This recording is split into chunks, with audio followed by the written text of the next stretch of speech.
자, 이것이 복음이다. 보라 황금과 유향과 몰약이다. 마태복음 2장 11절 말씀입니다.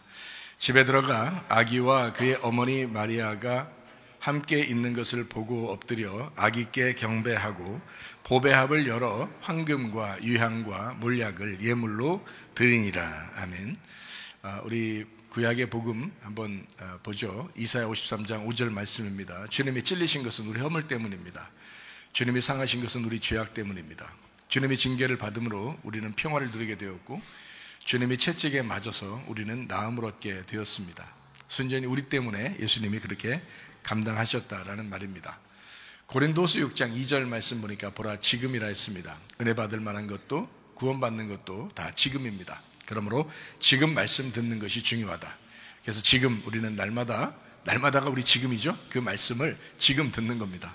그래서 그것이 우리에게 은혜가 되고 그것이 우리에게 구원이 된다. 이제 이렇게 말씀을 생각하면 되겠습니다. 복음이라고 하는 것은 율법을 넘어선, 율법을 완성한 것을 복음이라고 부릅니다. 예수 그리스도께서 십자가 못 박혀 돌아가시는 것이 율법의 완성이에요. 율법의 완성이니까 그 다음에 율법으로 우리를 다시 정죄할 수가 없죠. 그래서 복음이라고 하는 겁니다. 예수님이 오시면, 예수님을 만나면 복음을 받았다, 은혜를 받았다라고 하는 것은 우리에게 기쁜 소식이 되었다라는 거죠. 율법은 어떻게 보면 우리를 심판하기 위해서 오는 겁니다. 그러니까 심판이 오는 것은 무서운 거죠. 그래서 율법이 와서 우리를 심판하는 것, 예수님이 이 땅에 오셔서 우리를 위해서 이제 심판하신다라고 하면 그게 율법이 되는 겁니다. 예수님이 십자가 못 박혀 돌아가시면 모든 것이 완성이죠. 그래서 우리가 이 땅에서 죽은 사람들, 가난한 사람들, 또 과부, 나그네 이런 사람들, 병든 사람들, 이런 사람들은 연약하고 겸손한 사람들이잖아요. 그런 사람들에게는 복음이 되는 겁니다. 예수님은 있는 자들에게는 율법이 되시고 없는 자들에게는 복음이 되셨습니다. 힘이 강한 자들에게는 율법이 되셨고, 예수님은 힘이 약한 자들에게는 복음이 되셨습니다. 많이 배운 사람들에게는 예수님은 율법이 되셨고요, 많이 배우지 못하고 어려운 사람, 연약한 사람들에게는 주님이 복음이 되셨습니다. 이렇게 우리에게 오신 분이 바로 예수님이시다. 그래서 예수님은 가난한 자, 없는 자, 형편없는 자, 죄인 된 자, 이런 사람들에게는 예수님을 만나면 복음이 되는 거예요. 그러나 있는 사람, 자기가 교만한 사람, 자기가 잘난치 않은 사람, 자기가 그래도 있다고 생각하는 사람, 이런 사람들은 예수님이 율법이 되셔서 심판을 하게 되죠. 예수님이 두 가지 방법으로 이렇게 오는 겁니다. 어떤 사람에게는 율법으로 오고요, 어떤 사람에게는 복음으로 오는 것입니다. 그래서 율법과 복음 이렇게 되는 거예요. 근데 이것이 동시에 오는 거죠. 어떤 사람에게는 심판이 오는 거고 어떤 사람에게는 구원이 오는 거니까요. 그래서 여러분에게도 심판으로 다가오시는 예수님이 아니라 여러분 자신들이 가슴을 찢고 주님과 회개한 사람들 있잖아요. 그 회개하게 하기 위해서 침례 요한이 먼저 등장하는 겁니다. 그가 이제 와가지고 가슴들을 다 찢는 거예요. 율법으로 다 찢어버리는 거예요. 그러면 가슴이 너덜너덜해진 사람 있죠. 자기가 죄인인 사람, 병든 사람, 연약한 사람, 이런 사람들은 이제 예수님이 오기를 학수고대하는 겁니다. 그래서 예수님이 오시면 그 예수님에게 나를 구원해 주십시오, 나를 치료해 주십시오, 막 이러는 거예요. 그러면 예수님은 여지없이 그 한 사람도 외면하지 않으시고 다 치료해 주시고 구원해 주시는 하나님이셨다. 이것을 우리가 이해할 수 있습니다. 그래서 성탄이라고 하는 것은요, 어떤 사람에게는 율법이요, 어떤 사람에게는 복음입니다. 성탄이라고 하는 것이 어떤 사람에게는 심판이요, 어떤 사람에게는 구원입니다. 이해가 되시겠죠? 그런 차원에서 우리가 성경을 보는 것이다. 자, 마태복음 2장 11절 말씀 다시 한번 보겠습니다. 집에 들어가 아기와 그의 어머니 마리아가 함께 있는 것을 보고 엎드려 아기께 경배하고 보배합을 열어 황금과 유향과 몰약을 예물로 드리니라. 황금이라고 하는 것은 뭐라고요? 하나님의 신성함, 하나님이 우리의 왕이 되셨다. 이것이 바로 황금입니다. 유향이라고 하는 것은 향기 나시는 주님, 우리에게 향기를 품으신 그런 주님이시다라는 것을 이해할 수 있죠. 몰약이라고 하는 것은 근데 죽은 사람들 시체에 그 몸에 바르는 방부제 역할을 하는 죽은 사람과 연결된 것이 바로 몰약입니다. 자, 몰약을 드려야 하는 그 동방박사 세 사람 중에서 황금을 드리고 유향을 드리는 사람은 좀 기분이 괜찮았지만, 몰약을 드리는 사람은 이 땅에 오시는 메시아에게 몰약을 드린다. 그 마음은 어땠을까? 여러분과 제가 생각해 보면, 여러분이 그 입장이라면요, 왜 하필 나한테는 이게 몰약을 주어졌을까? 몰약을 갖다 드려야 되는 그 박사의 그 마음, 참 안타깝겠죠, 그죠? 이 땅에 오시는 그 주님이 순전히 자기 때문이 아니라 우리 때문에 이 땅에 오셔야 된다. 그리고 내가 그분에게 이 몰약을 드려야만 된다, 선물로. 당신은 죽으시려고 오시는 분이요, 당신은 십자가의 예수입니다 라는 것을 알려주는 그 동방 박사의 마음, 그 몰약을 드려야 하는 사람의 그 마음, 이것은 참 슬픔이 있을 것이다. 참 하나님의 마음을 갖지 않으면 도저히 드릴 수 없는 그런 마음을 가졌다. 그러니까 주님이 태어날 때부터 목적이 있었다라는 얘기입니다. 무슨 목적이요? 십자가. 십자가의 목적을 가지고 있다고 했다. 그럼 십자가라고 하는 십자가의 목적은 뭘까요? 자, 몰약을 드린 거니까 태어날 때 성탄절은 목적이 십자가였어요. 태어나시는 목적은 십자가였죠. 태어나는 건 목표고 이 땅에 오시는 건 목표죠. 근데 목적은 십자가였어요. 그러면 십자가는 이제 막 달려갈 길 달려가고 십자가까지 딱 가는 것까지 목표예요. 그러면 십자가의 목표를 가졌으면 목적이 뭐예요? 성령을 통해서 교회를 세우는 것입니다. 그게 목적이에요. 그래서 최종적인 목적은 성령님의 교회예요. 그것 때문에 이 땅에 오신 거죠. 자기의 그 죽음이 슬픈 거지만 그럼에도 불구하고 오셔야 되는 것은 성령님에 의해서 교회가 세워지기 때문에 그렇습니다. 자기의 신부를 얻으러 오는 거죠. 자기의 신부를 얻으러, 진정한 신부를 맞이하기 위해서 오시는 거죠. 자기의 고통을 감수하는 겁니다. 그게 바로 십자가의 목적이었던 겁니다. 십자가의 목적. 자, 말라기 4장 5절 말씀입니다. 보라, 여호와의 크고 두려운 날이 이르기 전에 내가 선지자 엘리야를 너희에게 보낼 것이다 라고 했습니다. 자, 엘리야라고 하는 사람은 어떤 모습이었다고요? 열왕기하 1장 8절 말씀입니다. 그들이 그에게 대답하되 그는 털이 많은 사람인데 허리에 가죽띠를 띄었더이다 하니 왕이 이르되 그는 디셉 사람 엘리야로다. 그러니까 엘리야의 특징이 뭐라고요? 털이 많은 사람, 그리고 허리에 가죽띠를 띄었다. 자, 뭘로 왔다는 얘기예요? 뭘로 왔다? 이 사람은 뭘로 왔다? 율법으로 왔다는 얘기예요. 그러니까 엘리야가 가는 곳에는 어떻게 해요? 전쟁이 있는 겁니다. 엘리야 가는 곳에는 영적 전쟁이 있는 곳이에요. 그래서 영적 전쟁해서 바알 제사장들하고 싸워가지고 결국 엘리야가 이기죠. 그러니까 율법은 반드시 심판하고 이기는 겁니다. 그러니까 그 엘리야가 다시 오는 거예요. 그게 누구냐면 이제 침례 요한이었던 거죠. 자, 마태복음 3장 4절 말씀입니다. 이 요한은 침례 요한입니다. 낙타털 옷을 입고 허리에 가죽띠를 띠고 음식은 메뚜기와 석청이었더라 라고 했습니다. 메뚜기의 특징은 뭐예요? 땅에서 뛰는 거죠. 땅과 결합된 사람이 아니라는 겁니다. 땅의 사람이 아닌 거죠. 땅에서 뛰는 사람이에요. 그러니까 우리는 세상에 살고 있지만 세상에 접촉해 사는 사람이 아니라 세상에서 뛰는 사람이라는 거죠. 그러니까 메뚜기 같은 삶을 사는 사람이었다. 그리고 석청을 먹었더라 라고 되어 있습니다. 자, 마태복음 11장 14절 말씀입니다. 만일 너희가 즐겨 받을진대 오리라 한 엘리야가 곧 이 사람이다 라고 했습니다. 그러니까 침례 요한을 엘리야다, 오는 엘리야다 라고 예수님도 소개하는 그런 장면을 우리가 볼 수 있습니다. 자, 그러니까 크고 무서운 날, 말라기서 4장 5절에 나오는 크고 무서운 날이라고 하는 것은 어떤 날이다? 심판의 날을 의미하는 것이다. 그 심판의 날은 어떤 날이다? 나를 끝장내러 오시는 날이다.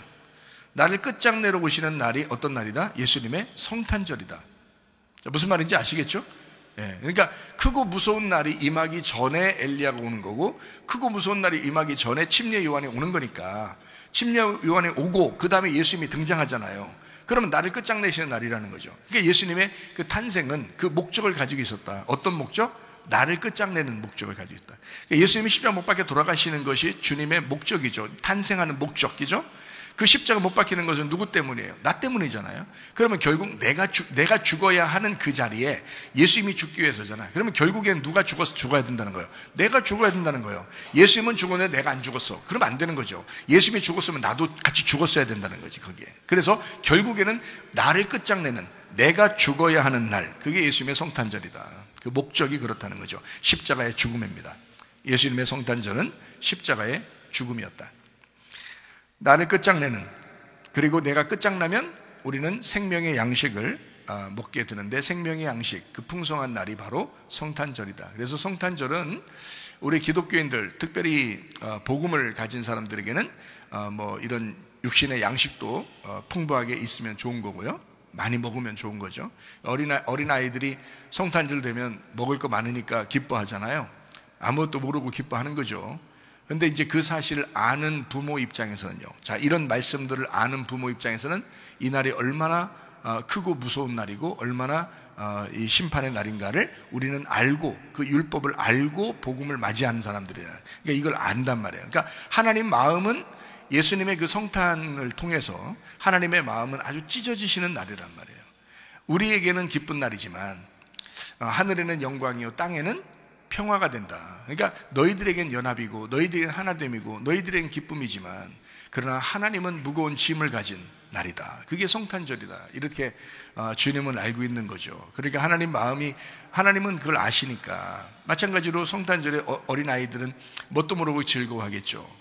모르니까 그런 거겠죠. 근데 그러니까 그런 음식도 충분히 주면서 하나님의 그 생명의 양식이 얼마나 풍성해야 되는지를 알려주면 좋겠죠. 그리고 그 생명의 양식이 풍성해야 되는 날, 이 날이 왜 이렇게 됐느냐라고 하는 것을 우리는 알고 맞이하는 거죠. 그러니까 우리는 어떤 걸 알고 맞이하는 거예요?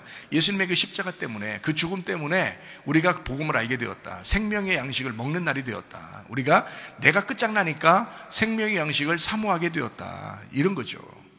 그런 마음의 날, 그런 그 생명의 풍성한 날이다라는 것을 우리가 알 수가 있는 거죠. 이거를 구약에서는 이른 비 늦은 비로 표현을 했습니다. 왕창 비가 내린다, 이래서 이른 비 늦은 비입니다.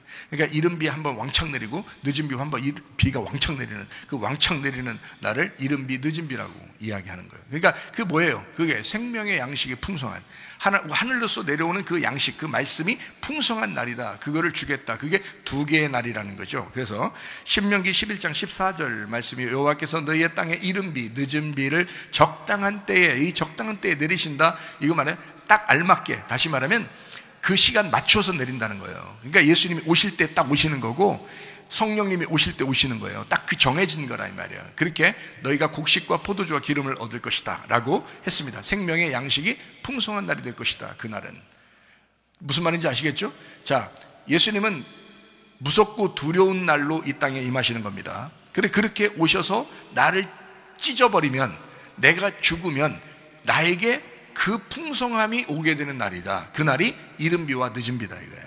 풍성하게 내리는 비를 통해서 완전히 우리를 작살내고, 그리고 나에게 생명의 양식을 풍성하게 주겠다라는 것이 이른 비 늦은 비의 사건입니다. 아주 놀라운 이야기예요. 이거 아주 놀라운 얘기인데 여러분 많이 놀라진 않는 것 같아. 하여튼 놀라운 이야기입니다. 자, 이른 비는 가을에 있고요, 늦은 비는 봄에 있습니다. 그래서 예수님은 가을에 오셨고, 그리고 봄에 성령의 충만함이 있는 겁니다. 그래서 예수님의 그 탄생, 이것은요 12월 달 겨울 이런 게 아니고요, 사실은 가을입니다. 이거 아마 여러분 지금은 다 알게 됐으니까. 그래서 가을쯤에 오셨고요, 그리고 예수님의 그 십자가 못 박혀 돌아가시는 것이 봄입니다. 그리고 이제 예수님 십자가 못 박혀 돌아가시고 부활하시고 성령님이 임하시잖아요, 그죠? 그게 이제 봄이에요. 그래서요 가을에 예수님 오시고요, 봄에 성령님이 오시는 겁니다. 이렇게 오는 걸 이른 비 늦은 비라 한 거예요. 성경에서는 아주 놀라운 이야기입니다. 그거를 시간을 정확하게 맞추어서 오신다. 왜냐하면 구약에는 절기가 이렇게 딱 정해져 있잖아요. 이스라엘 백성들도 그 절기를 정확하게 지켜요. 6월절부터 장막절까지 탁탁탁탁 날짜가 정해져 있거든요.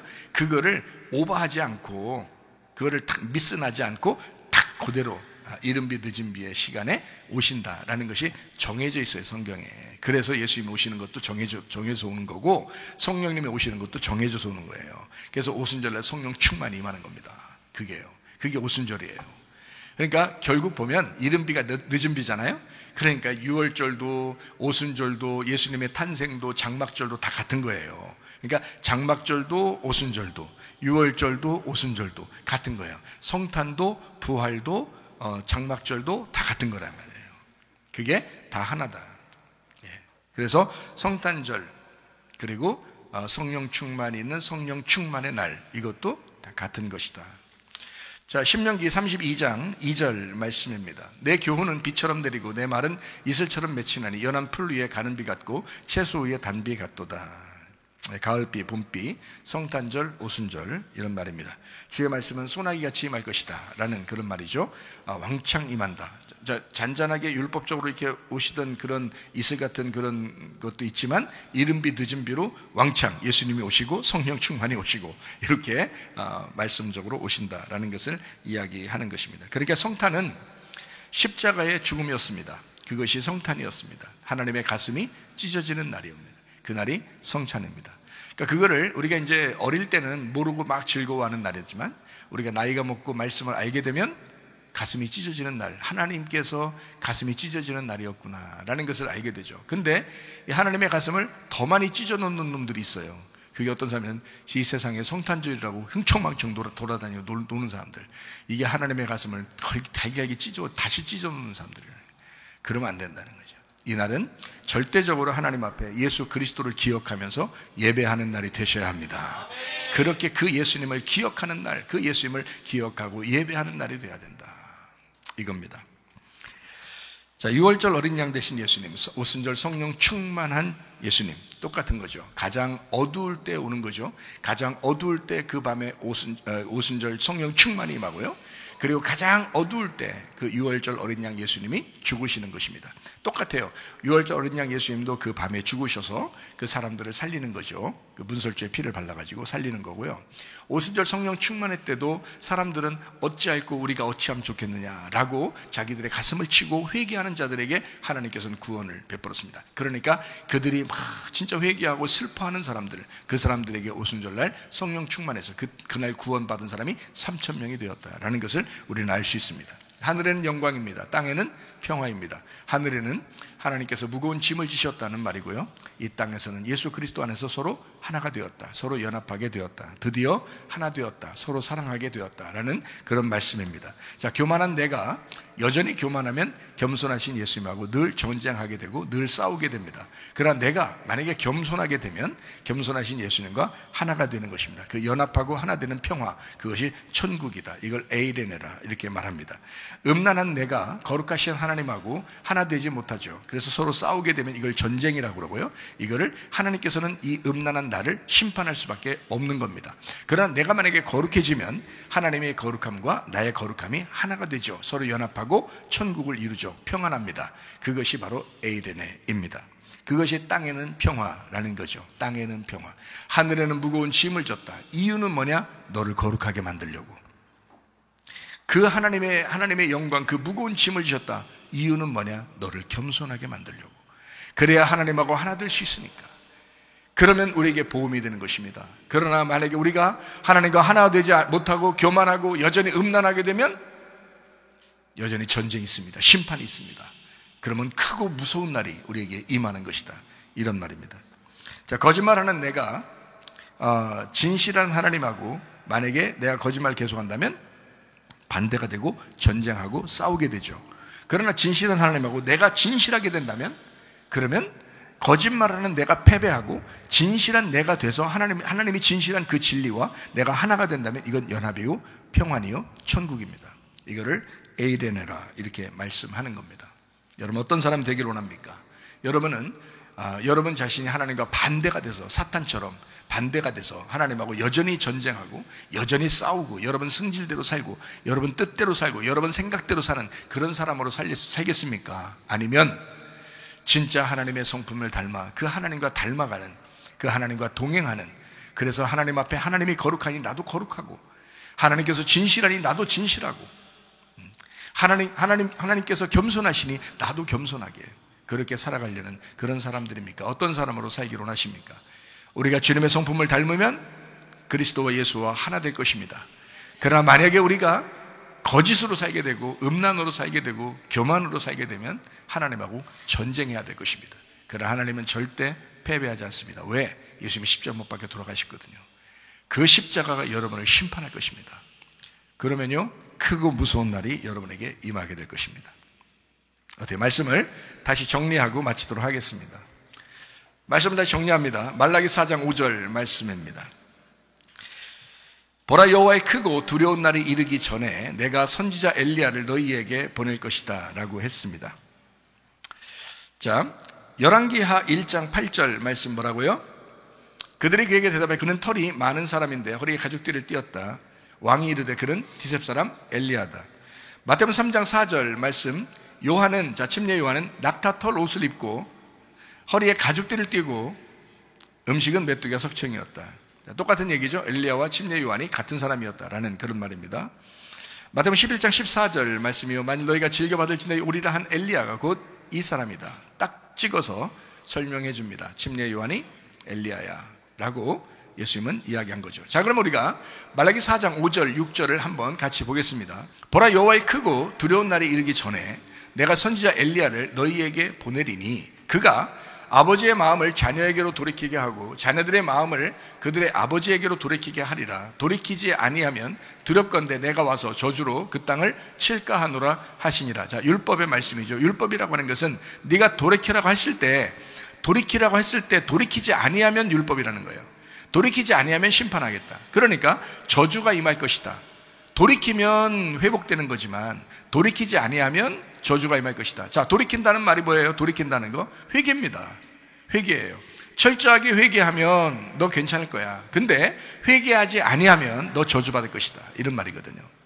그러니까 엘리야가 오는 목적, 자, 침례 요한이 오는 목적은 뭐예요? 사람들을 심판하기 위해서 오는 겁니다. 예수님이 오신 목적은요, 자기가 죽으면서 우리를 구원하기 위해서 목적이에요. 그죠? 그러니까 만약에 엘리야라는 침례 요한을 만났을 때 자기가 심판받지 아니하면, 율법으로 자기 자신이 찢어지지 아니하면 어떻게 될까요? 예수님이 오셨을 때 여전히 심판이 자기에게 다가온다는 거죠. 그럼 만약에 엘리야를 만나서 그 말씀을 만나서 우리가 심판을 받았다 그러면 어떻게 될까요? 그러면 예수님이 오실 때 우리는 심판받지 않는다는 거죠. 그렇죠? 그래서 엘리야가 먼저 와가지고 아버지를 자녀에게 마음을 돌려버린다는 거예요. 그러니까 회개하라는 거예요. 회개시키러 온다는 거예요, 엘리야가. 그러니까 그게 침례 요한입니다. 자, 생각해 봅시다. 우리가 정리하면서 생각해 봅니다. 잠언 8장 13절 말씀 보겠습니다. 여호와를 경외하는 것은 악을 미워하는 것이라. 나는 교만과 거만과 악한 행실과 패역한 입을 미워한다 그랬습니다. 자, 하나님을 경외한다는 것이 뭐냐? 하나님을 두려워한다는 것이 뭐냐? 악을 미워하는 것이다. 악을 미워하는 거다. 하나님께서는 교만과 거만과 악한 행실과 패역한 입을 미워한다. 그렇게 말씀했거든요. 그러니까 우리가 하나님을 두려워하는 자들이 돼야 되겠죠. 하나님을 경외하는 자가 돼야 되겠죠.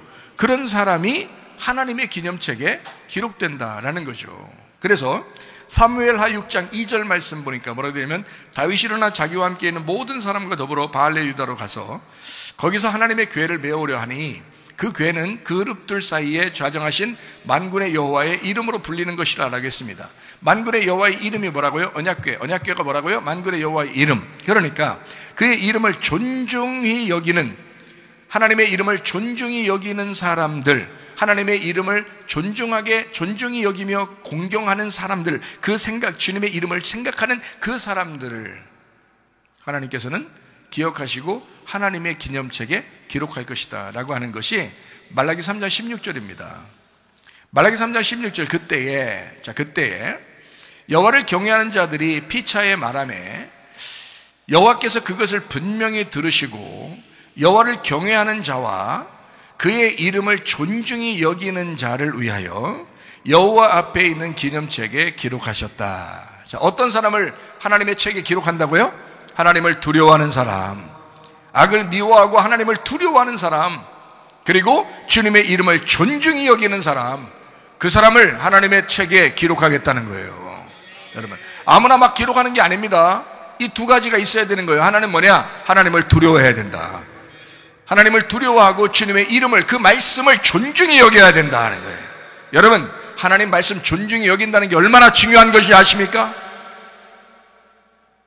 하나님 말씀을 존중히 여긴다는 것은 여러분의 영혼이, 여러분의 이름이 하나님의 기록책에 기록된다는 거예요. 하나님의 기념책에 기록된다는 거예요. 하나님이 기억하시겠다는 거예요, 그 사람을. 어떤 사람이요? 하나님을 두려워하는 사람, 언약의 말씀, 그 하나님의 이름을 존중히 여기는 사람. 하나님 말씀 사모하다가 주님 만나시기를 바랍니다. 우리는 하나님의 친아들은 아니에요. 근데 친아들의 상속권을 함께 가지는 그 권리가 있는 아들들입니다. 말라기 3장 17절 말씀입니다. 만군의 여호와가 이르노라. 나는 내가 정한 날에 그들을 나의 특별한 소유로 삼을 것이요 또 사람이 자기를 섬기는 아들을 아낌같이 내가 그들을 아낀다 이랬습니다. 자, 어떤 사람 아낀다는 거예요? 그냥 멍하니 앉아있는 사람 아낀다는 거예요? 아니면 하나님을 두려워하고 주의 이름을 존중히 여기는 자를 아낀다는 거예요? 하나님을 두려워하고 악한 것을 미워하고 그리고 주님의 이름을, 그의 말씀을 존중히 여기는 자를 하나님께서 아끼시겠다는 거예요. 아니, 설명을 했잖아요. 말라기서는 마태복음 바로 앞에 있는 겁니다. 말라기서는 성경, 구약 성경의 마지막이에요. 왜냐하면 신약 성경 예수님이 나오셔야 되기 때문에 그 마지막에 정리하면서 쓰는 겁니다. 거기에 뭐라고 써 있느냐? 하나님을 두려워하는 자, 그리고 주의 이름을 존중히 여기는 자를 하나님께서 그 사람을 아끼겠다. 그 사람을 특별한 소유로 삼을 것이다. 예수님이 곧 오시니까 그 예수님이 오시면 그 사람들을 하나님은 특별하게 생각한다. 그리고 그 사람들을 아끼겠다라고 말씀하는 것입니다. 하나님은 먼저 구별하시는 분입니다. 선과 악을 구별하고요, 악한 것을 다 구별해놓고 선한 것도 구별하는 그런 하나님이십니다. 여러분이 그냥 하나님 두리뭉실하게 하나님 나 사랑하겠지? 야, 네가 사랑하지 않는데 어떻게 결혼하냐 생각을 해보세요.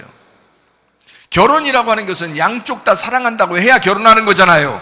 너는 사랑하지 않으면서 하나님 나 사랑하겠지요? 하나님 나 사랑하겠지요? 자기는 사랑하지 않으면서 하나님은 자기를 사랑하겠죠? 나를 사랑해. 아니, 사랑하지 왜 안 사랑해? 너만 사랑하는 게 아니고 스님들도 사랑하셔요. 너만 사랑하는 게 아니라 무당들도 사랑하신다고. 너만 사랑하는 게 아니라 이 세상의 연예인들도 사랑하고요, 너만 사랑하는 게 아니라 이 세상에 아주 못된 사람들도 사랑하십니다. 그걸 아셔야지. 근데 문제는 하나님을 사랑하지 않는 사람하고는 결혼이 안 된다는 거예요. 결혼이라고 하는 것은 서로 사랑해야 결혼하는 거거든요. 둘 다 사랑한다고 고백해야, 그래야 결혼할 거 아니에요. 하나님은 날 사랑한다고 고백하는데 나는 하나님 앞에 사랑한다고 고백을 안 해. 그럼 어떻게 둘이 결혼하겠습니까? 생각을 해보셔요. 결혼은 둘 다 사랑한다고 해야 결합이 되는 거예요. 자, 하나님하고 결혼해서 신랑과 신부가 돼야 천국 가는 거지. 한쪽은 사랑한다고 하는데 자기는 결혼 안 한다고 자꾸 도망 다니는데 하나님이 어떻게 데려가요, 천국에? 자기가 안 가는데, 자기가 결혼 생활 안 하겠다는데, 자기가 교회 안 나오겠다는데, 자기가 포기하겠다는데 어떻게 한쪽 사람만 결혼하냐고요. 말 안 되지 않냐 이거야. 결혼하는 것이 성령 받은 거고 결혼해야 천국의 백성이 되는 거지. 서로 사랑해야 하는 것입니다. 나도 주님을 사랑한다고 고백해야 되는 거예요. 하나님이 나를 사랑한다고 고백하잖아요. 자기의 목숨을 버려서 자기 아들을 죽임으로써 나를 사랑하겠다고 하잖아요. 끝까지 사랑하겠다 하잖아요. 너 죽을 때까지 내가 사랑할게 라고 하잖아요.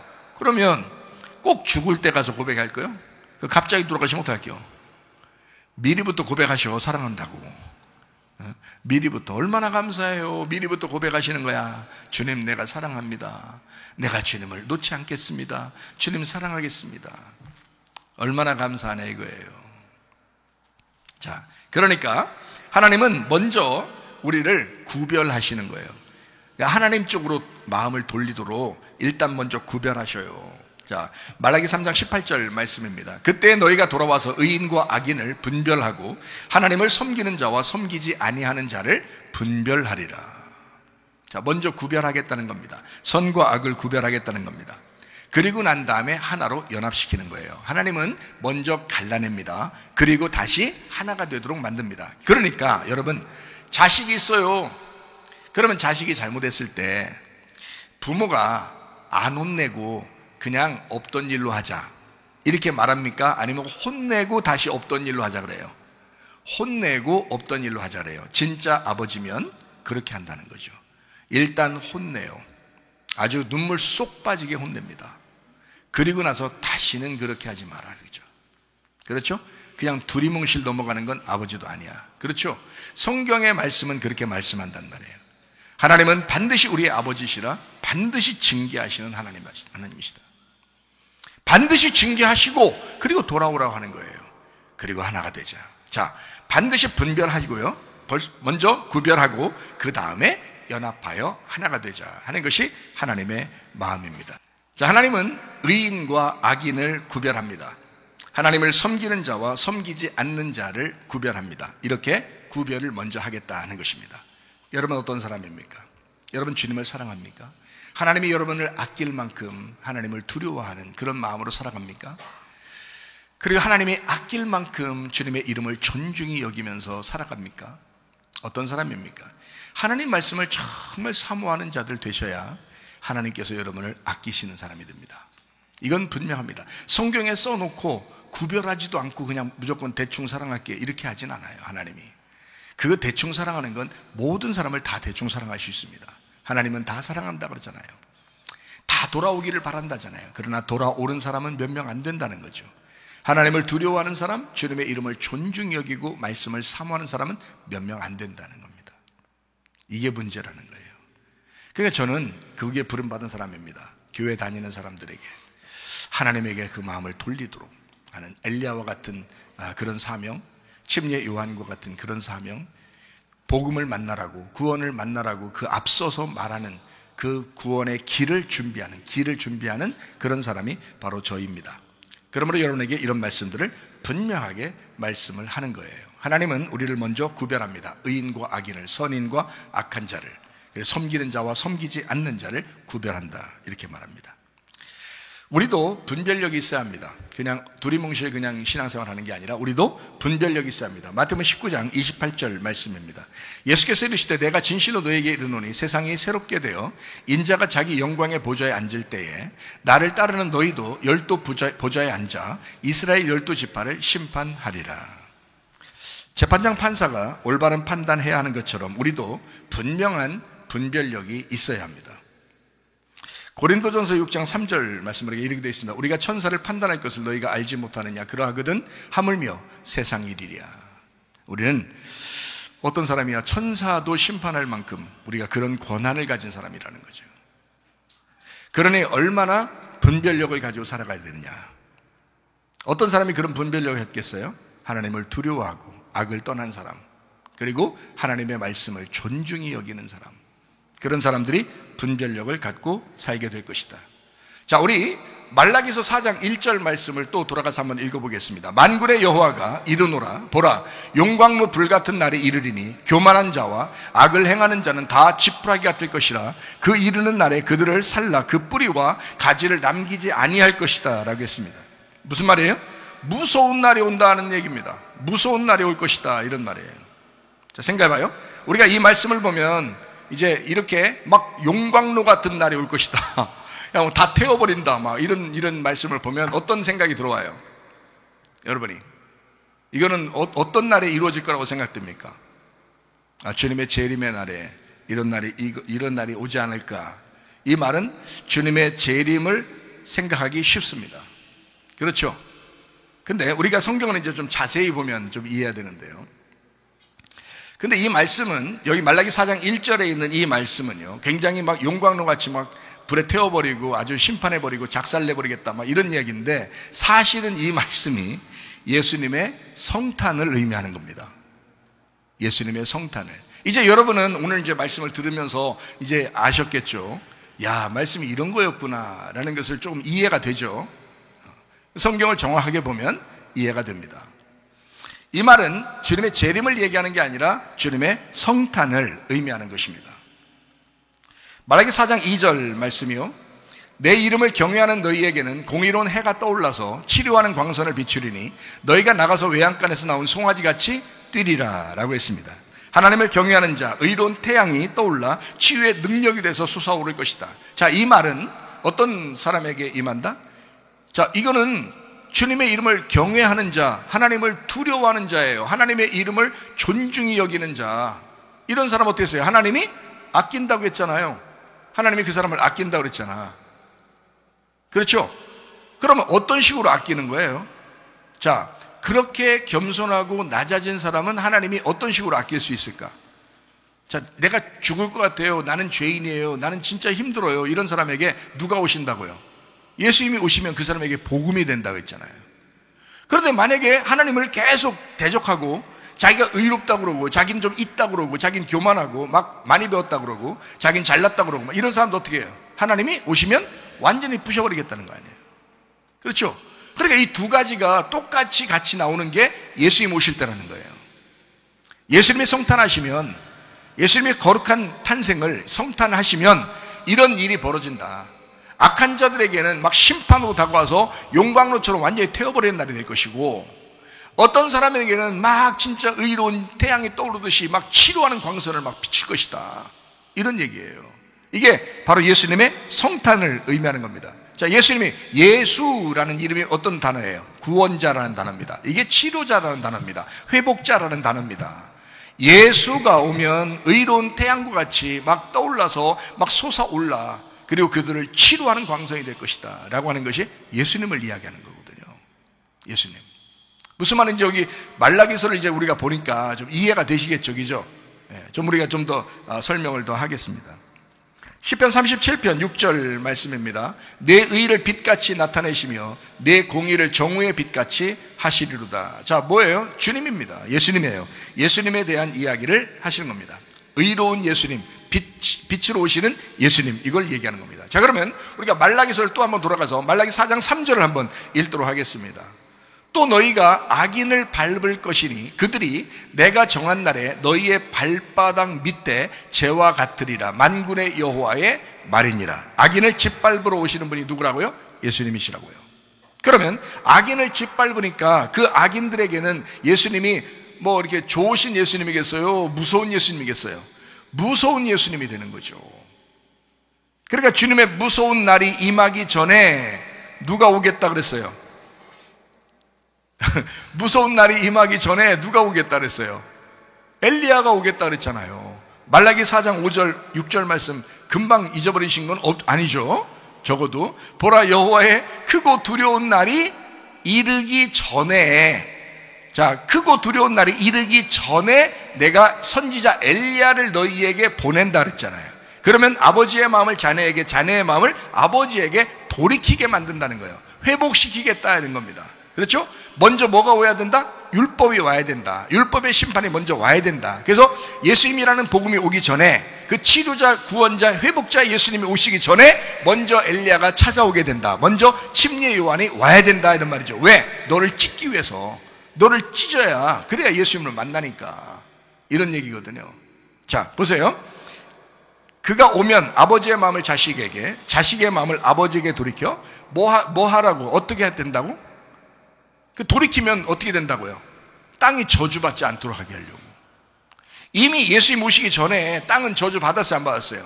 저주받았지. 왜냐하면 아담과 하와가 선악과를 먹었잖아요. 그리고 땅이 저주를 받았잖아. 그죠? 그리고 뱀도 저주를 받았잖아. 그러니까 이미 땅이 저주받은 상태란 말이에요. 그게 누구를 가리키는 거야? 우리들을 말하는 거야. 우리들이 이미 저주 가운데 있는 거예요. 근데 예수님이 오셔가지고 우리 이 땅이 저주받지 않도록 우리를 회복시키겠다는 겁니다. 어떻게? 우리의 마음을 아버지에게, 아버지의 마음을 우리에게 돌려서 여기서 연합시키겠다는 거야. 그러면 땅이 저주받지 않도록 만들겠다. 이게 말라기서 4장 5절 6절의 말씀이란 말이에요. 무슨 말인지 이해가 되시겠죠? 여기서 무슨 말인가, 그죠? 자, 그러면 마지막 때 엘리야가 침례 요한이라는 것은 우리가 마태복음 3장 4절에 보니까 엘리야의 모습과 침례 요한의 모습이 똑같았다. 마태복음 11장 14절의 말씀에 보니까 오리라 한 엘리야가 바로 침례 요한이다 라고 했습니다. 그럼 이 사람은 뭐 하는 사람들이에요? 주님의 길을 안내하는 요한이라는 거죠. 주님의 길을 안내, 주님의 길은 아니에요, 이 사람이. 주님의 길을 안내해 주는 사람이란 말이에요. 안내자라는 거죠. 마치 지금으로 말하면 말씀을 증거하는 목회자와 같은 사람들입니다. 목회자가 먼저 말씀을 증거해서 길을 안내해 주는 거예요. 누구 만나라고? 복음이라는 예수님 만나라고 먼저 율법이 오는 거예요. 그러니까 나도 여러분에게 침례 요한과 같은 그런 사람에 불과하다는 거죠. 엘리야와 같은 사람에 불과하다는 거죠. 예수님 만나게 하려고 하는 거니까 그 앞에 먼저 와서 말씀을 증거하는 거죠. 누구 만나려고? 예수님 만나게 하려고. 그래서 엘리야가 먼저 오게 되면 주님이 등장하겠다라는 얘기입니다. 여러분 어디에 우리나라 이제 뭐 대통령이나 또 이제 뭐 아주 다른 나라의 높은 사람들, 이런 사람들이 우리나라에 오거나 우리나라 대통령이 다른 나라에 가거나 그러면 이제 어때요? 혼자 그냥 뻘쭘하게 막 이렇게 니아카 타고 가고 막 이래요? 그렇지 않죠.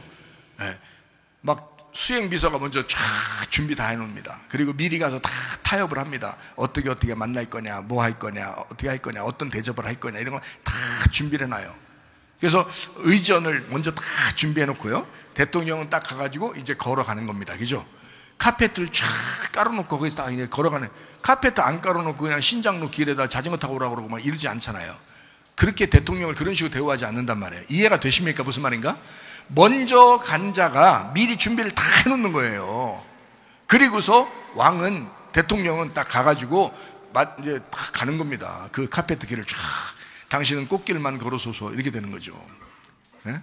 그럼 자기가 미리 미리 가서 다 해놓는 거잖아. 그잖아? 그게 누구예요? 침례 요한이라는 거예요. 침례 요한이라는 사람.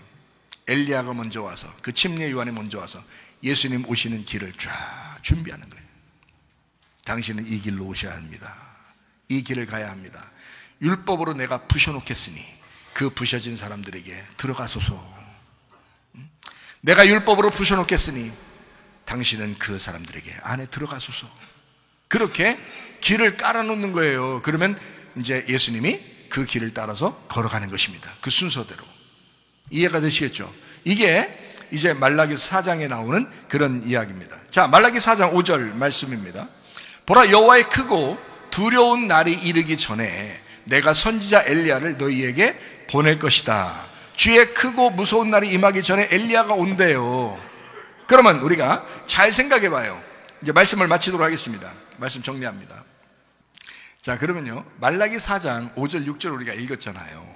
자, 말라기 4장 5절에 보니까 여호와의 크고 두려운 날이 이르기 전에 내가 선지자 엘리야를 너에게 보낸다, 침례 요한을 보낸다 라고 했잖아요. 그러면 아버지의 마음을 자식에게, 자식의 마음을 아버지에게 돌이키게 해서 이제 땅을 저주하지 않도록 그렇게 할 것이다 라는 이제 주님의 마음이잖아요. 그죠? 하나님 말씀이 거기에 있단 말입니다. 그러면 우리가 이제 잘 생각해 보는 거죠. 말라기 4장 5절을 보면 이런 말씀이 있어요.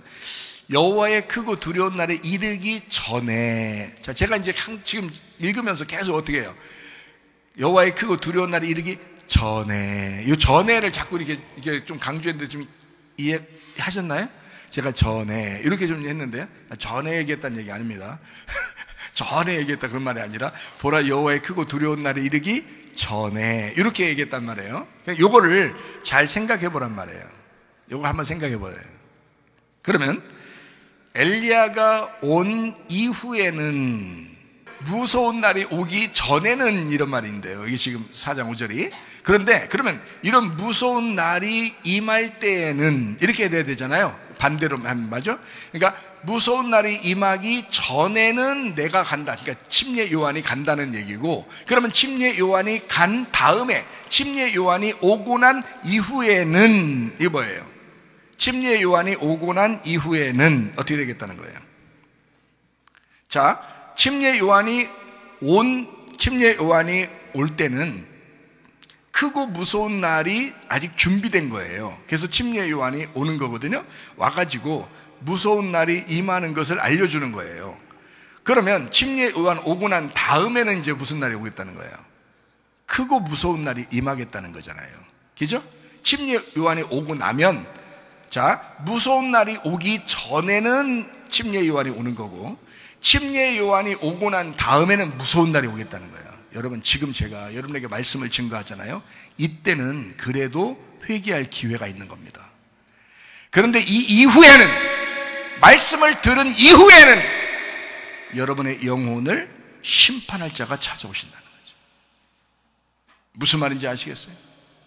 크고 무서운 날이 임하기 전에 엘리야가, 침례 요한이 온다. 그러면 침례 요한이 오고 난 이후에는 주님의 크고 무서운 날이 임할 거다, 이 말입니다. 제 말이 이해가 되시나요, 여러분? 이 말씀은 지금 마태복음이라고 하는 이 시작하기 바로 전에 말라기서를 쓰는 겁니다. 예수님이 오시기 전에 마지막에 이 성경을, 구약 성경 전체를 종합하면서 마지막에 지금 예수님 오실 길을 예비하는 그 침례 요한이 먼저 오게 될 것이다. 그리고 이 사람이 오고 나면 그 다음에는 무서운 일이 벌어진다 라는 것을 쓴 겁니다. 자, 주님의 성탄입니다. 그 무서운 날이 주님의 성탄. 성탄은 그러니까 즐거운 날은 아니다. 즐거운 날만 있는 것은 아니다. 그게 성탄입니다. 구원받을 사람에게는, 또 회개한 사람에게는 기쁨의 날입니다. 그러나 구원받지 못한 사람, 회개하려고 하지 않는 사람, 예전의 삶과 똑같이 살려고 하는 사람, 이런 사람에게는 반드시 슬픔의 날로 찾아올 것입니다. 그게 성탄입니다. 여러분, 어떤 성탄을 맞이하기를 원하십니까? 성탄이 겸손한 자에게는 구원받는 날이요, 교만한 사람에게는 책망받는 슬픔의 날이 될 것입니다. 축성탄. 황금과 유향과 몰약으로 오신 예수님, 십자가 지시러 오신 예수님, 우리의 마음 안에 주님의 성탄이 있기를 바랍니다. 하나님 아버지, 사랑과 은혜를 감사드립니다. 하나님, 예수 그리스도를 우리의 주인으로, 왕으로 모십니다. 이제 예전처럼 살지 않기로 합니다. 평생에 하나님 주의 뜻대로 살다가 주님 만나기를 소원합니다. 우리에게 진정으로 기쁨이 있는, 진정으로 복음이 되는 그런 성탄을 맞이하게 하옵소서. 예수님 존귀하신 이름 받들어 기도 올리옵나이다. 아멘. 주님 감사합니다. 우리 하나님 아버지 함께 하시고 사랑하십니다. 우리 한번 기도하겠습니다. 하나님 앞에 한번 기도합니다. 이번 성탄이 어떤 성탄으로 맞이하기를 원하시는가? 진짜 무서운 날로 임하기를 원하시는가? 아니면 진짜 구원의 기쁨의 날로 우리가 맞이하는 성탄을 맞이할 것인가? 여러분의 가정이 축성탄 되기를 바랍니다. 우리 두 손 높이 들고 한번 기도하겠습니다. 우리 하나님 아버지와 인도하시고 사랑하심에 감사합니다. 주의 뜻대로 살다가 주님 만나게 하옵소서. 우리 하나님 아버지 함께 하시고 사랑하심을 믿습니다. 아버지 하나님, 우리 이번에 아버지 성탄이 우리에게 축성탄이 되게 하옵소서. 복음의 성탄이 되게 하옵소서. 은혜의 성탄이 되게 하옵소서. 겸손한 자에게 은혜를 베푸시는 구원의 성탄이 되게 하옵소서.